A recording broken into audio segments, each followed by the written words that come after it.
guys, magprito tayo ng ham. Palaman natin sa ating tinapay. Magmerienda tayo. Ito guys, so yung naluto ko na. Ito guys, lagyan natin ng mayonnaise. Tapos, merienda tayo mga guys.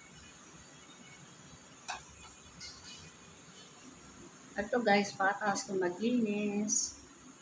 Merienda tayo. Nagluto ako guys ng ham. Parinito ko guys.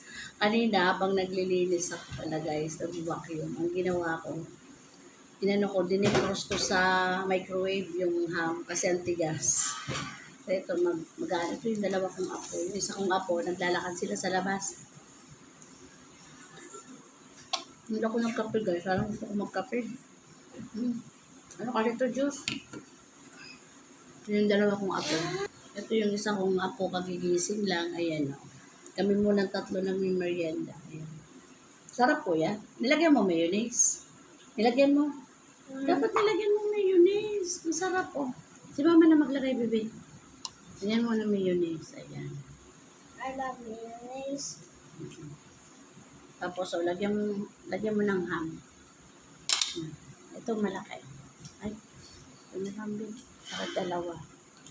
Ayan. Lagyan mo na ng isa. Ibabaw na. Okay lang ganyan. Sige. Sabi mo, merienda tayo. Merienda tayo. Merienda tayo mga guys. Napagod si Manay. Pagod ako guys. Bye. Thank you. God bless po.